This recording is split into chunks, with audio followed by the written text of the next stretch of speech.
What does the Seattle Seahawks depth chart look like after week 2 of the NFL preseason?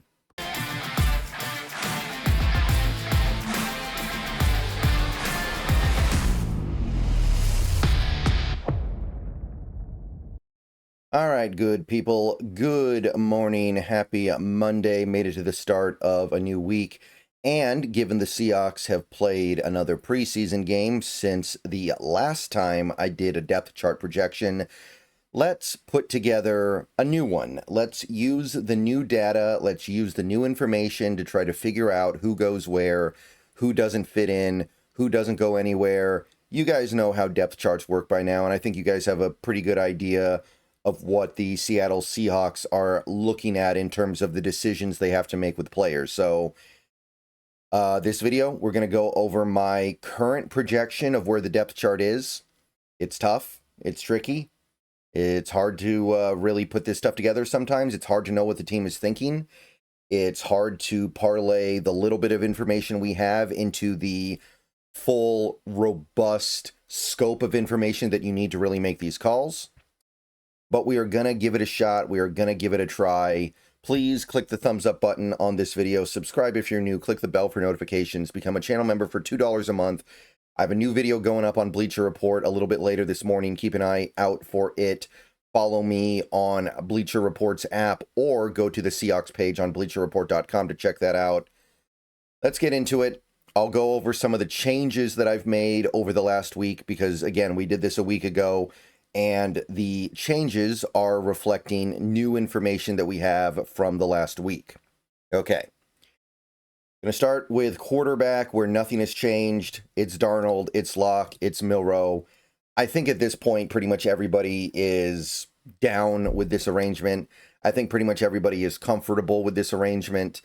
That second preseason game was definitive, and we had Dugar, I think it was yesterday or maybe it was 2 days ago on his podcast, talking about how Locke has the number 2 QB spot locked down. There's not really much of anything else that can happen there. That's what we're doing. Running back, K9 as the starter. I still think that while we have him, we're going to ride him. Zach Charbonnet as the backup. George Halani bumps up to number 3. Not that Halani was great and Martinez was terrible against the Chiefs, but I think that Halani was still probably a little bit better. Although maybe it would be more accurate to say he was put in better situations. I just think that at this point, especially because of the Walker situation, Halani bumps up. And the reason why I say that is because Halani has more speed than Martinez. Halani is more of an outside zone back.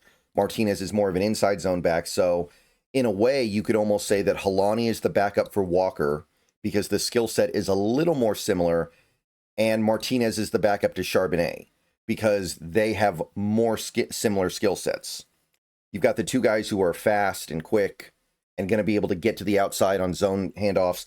And then you got Charbonnet and Martinez, the two guys who are a little slower and more vision-based and a little more power as well. I don't think Charbonnet has a lot of power, but he has more power than Walker or Halani, I think. And I think we carry 4 running backs. I do. I think that we're going to carry 4 running backs because one of the running backs we have on this team is someone that has a really hard time staying on the field. I think we're going to want to be careful there. McIntosh starts on IR, of course, and he's going to have the whole season on IR, really. And Jacardia Wright makes the practice squad. Can't imagine him bumping off Martinez for the number 4 spot, but I think we're going to want to keep him around.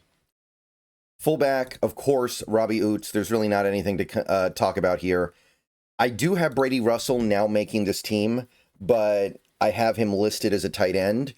Obviously, Brady Russell can play a little bit of fullback if he needs to. So we do kind of have a backup fullback if we ever need it, but he's just not listed there. Something to keep in mind. Wide receiver.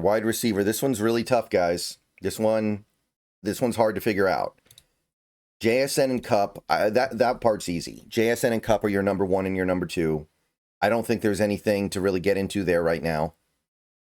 Corey Horton, even though he didn't do much against the Chiefs, I still think that at this point, it's pretty clear that he needs to be the number 3 guy on a depth chart. The only way you could argue otherwise would be to suggest that the Seahawks like MVS, Marquez Valdes-Scantling, so much. They think so highly of him. They're going to hand him that role without him really doing anything. And I do mean not really doing anything. I haven't heard Valdes-Scantling's name really at all in training camp, in practice, in mini camp. I haven't heard him at all. And he's barely played in the preseason, and he hasn't caught a pass. I don't think he's been targeted once. Either we don't really think much of what he is doing, or we just feel like he's got it on lockdown. And we just feel like, oh, we know. We don't need to look at him. He's the number 3. There's nothing to think about. It's one of the two. And I think I'm starting to lean the first. I think it's more likely to be the first at this point. So I got Horton at number 3. I got Bobo at number 4. I was worried about Bobo. And there's still limitations there, but I think there's enough. I struggle with Bobo because I don't think he played well last year, but maybe that's a reflection of the coordinator that we had. We can clearly see now that Ryan Grubb had a very negative impact on a lot of players on the Seahawks last year, based on what we're seeing from them so far this year under Kubiak. Maybe Bobo was just one of those guys. So he's the number 4. Derek Young, I bumped him up to number 5. That might be overreactionary, but the thing with Derek Young is, on top of his receiver skills, which are not insignificant, the man can also play on special teams. And I'm starting to think that when you line him up against somebody like a MVS, who you will notice I do not have on the roster anymore, I think the fact that MVS is not going to be able to do a ton as a special teamer is going to ultimately get him out of here. I don't feel comfortable with that call, but I'm going to go ahead and make the call now anyway. I just don't think you can keep a player like MVS around for $4 million or whatever his cap hit is if you're not planning on using him very much on offense, because he's just not going to give you that much as a special teamer. You're going to get more out of a guy like a Derek Young. And maybe you get more as a receiver. I don't know. And then number 6 receiver, again, really tough. I said Ricky White because, again, special teams. I just feel like if you're talking about a number 6 receiver, a guy who's almost never going to get on the field on the offense, you're, of course, going to think about special teams. So why wouldn't you rather have Ricky White, who has proven to be a special teams demon, over somebody like a Cody White or someone like an MVS or someone like a Broden, who it's less clear. Maybe Cody White can give you good special team stuff as well. Sims is a pure returner. I'm not saying there isn't some value there, but Ricky White III, his special teams value, I think, is a little bit more universal. You're getting it no matter what. Practice squad, I go with Sims, Broden, and Cody White. Not having MVS on this team, I've gone back and forth on this. It's really hard for me to get to this point, but I'm kind of at that point now. It's weird that he's not even playing in these preseason games at all. I just think at a certain point you have to go, they're just not that intrigued. They're just not that into it. And again, maybe it's the other thing that we've talked about, but I'm going to go with it for now. Tight end, AJ Barner, Elijah Arroyo, and then I go Brady Russell as the number 3, and then I have Saubert on the practice squad.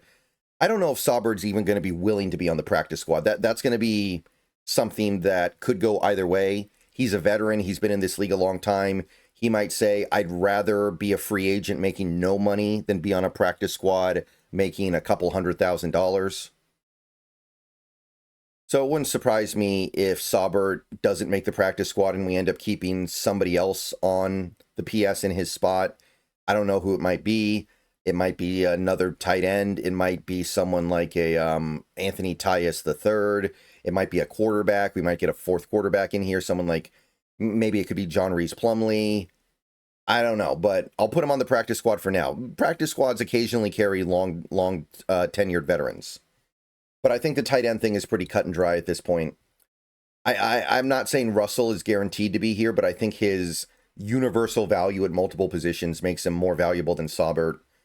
Offensive line, left tackle, Charles Cross, Josh Jones. I flipped Jones and Gerald because I think that we're more comfortable with Jones on the left than the right, and I think Gerald can go either way. So I guess they're just going to have it like this right now, and in the event of Cross getting injured, they'll make a call between Jones and Gerald, assuming that Gerald isn't already on the field. But Cross, Jones, and then I say Richmond makes the practice squad. Left guard, Zabel, Christian Haynes. I think he slots in kind of nicely as that backup left guard right now. And then I go Cable Dew on the practice squad. He did come back from that injury on Friday, so I think we're okay. And I think there's going to be some interest in carrying a guy you spent a draft pick on in some capacity.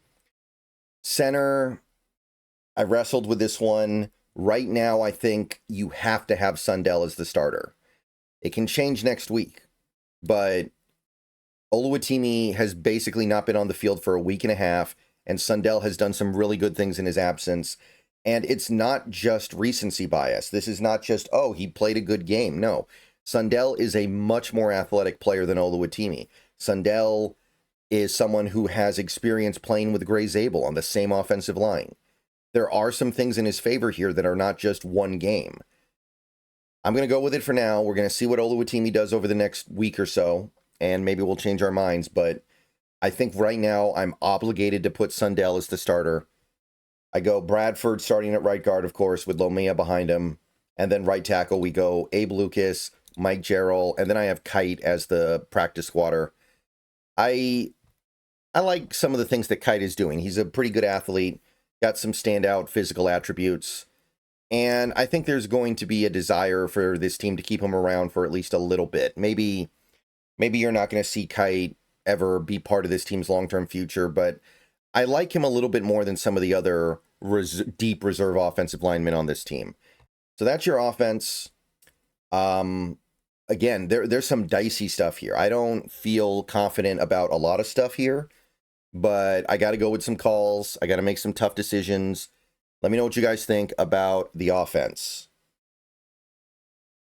Defense, I think is a little more simple, especially now that we know Nwosu's coming off the injury list, which means that we don't have to think about those first 4 weeks with him being out.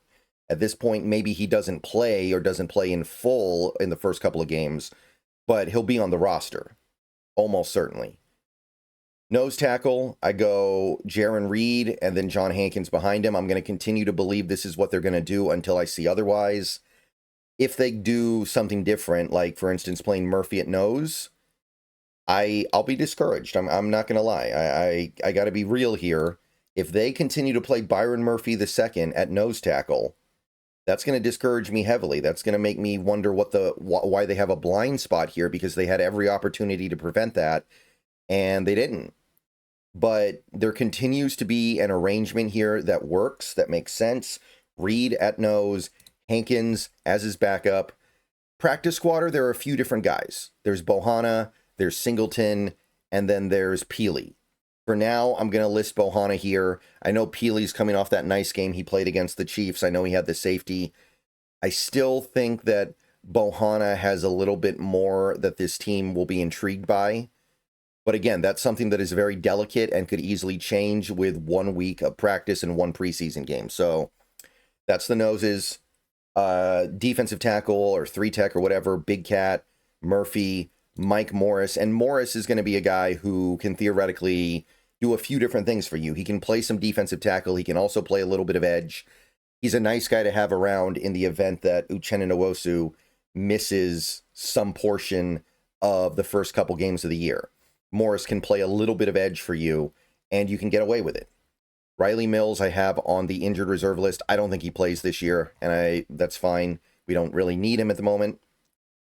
Edge rusher, this has cleared up a little bit. We got Boye Mafe, we got Uchenna Nwosu, we got Derek Hall, and we got DeMarcus Lawrence. I think that's your rotation. And if they need to get a little creative in the first couple of weeks because of Nwosu, then there are ways in which they can do that. I would still love to bring in Clowney. Bump off Mike Morris, bring in Jadeveon Clowney, let Clowney be your fifth edge and just have a super deep rotation of good players. But we'll find out later this week, right? We'll find out later this week. I don't want to put a player on the depth chart when he's not even on the team. Like, come on, guys. I can't push it that far.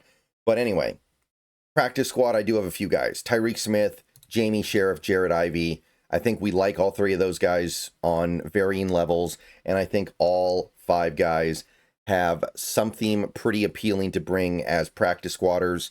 Guys who could even end up playing a little bit for the 2025 Seahawks at some point, and I don't think it would be a complete disaster. Linebacker. We've got Tyrese Knight at the will, and we got Ernest Jones at the mic. I think that's indisputable. Backup is a little bit more difficult. I think Drake Thomas is probably good for the backup will. Backup Mike is harder. Some people would say Pat O'Connell. I have Pat O'Connell on the practice squad. I just don't think there's enough sauce there. I look at a guy like Josh Ross, who I know McDonald really likes, and that's more interesting to me. I think that a guy like Josh Ross is someone that McDonald brought from Baltimore for a reason. So I'm going to say he makes the team as one of the backup linebackers, and I'm really hoping these backup linebackers don't have to play very much this year. Cornerback, outside cornerback, Woolen and Witherspoon, obviously. Josh Jobe and Nehemiah Pritchett as the backups. I think Pritchett's pretty comfortably safe at this point. I still think Jobe is good as well. And I'll go with Shaq Griffin at the moment. I'm not yet at the point where I'm going to bump Shaq Griffin off the roster. It's very much in play, though. Isis Waxter and Demarion Williams are both in play to take that roster spot. And there might be some wild card here we're not even really thinking about. I still think that Shaq Griffin is going to provide some stability here that you want, but I will not be surprised if we decide to go younger and cheaper. It's a position where it makes sense to go younger and cheaper if you have the opportunity to. Nickel corner, Nick Emenwari. I don't really have a backup here, but if something happens to Emenwari, remember Witherspoon can bump outside, no problem. He played a lot of nickel his first 2 years. He is, in many ways, just as much of a nickel corner as he is an outside corner. But yeah, Emenwari's your starting nickel right now. Hard to see it any other way. Julian Love, Kobe Bryant starting safeties. That's easy. DeAnthony Bell, I still think his roster spot is fairly safe. It's been a little bit bumpy lately. It's not ideal, but I think that Bell remains your backup safety and key special teamer. And Ty Okada versus Jarek Reed is a very interesting battle. That one's tough. Everything that I've seen out of camp is that they favor Okada, so I'm going to stick with Okada, but Reed was much better in that preseason game. And Okada has had problems so far in the preseason. People have called it out correctly. So I'm going to be open to that flipping. I think that could very easily flip, but I don't think that the Seahawks are going to throw out months of training camp work because of a couple of preseason games. And we got AJ Finley on the injured reserve. Special teamers, Myers, Dixon, Stoll. That's easy. And that's your 53-man roster and 16-man practice squad. Let me know what you guys think. I will see you guys later. More videos coming. Go Hawks. Let me know what you got.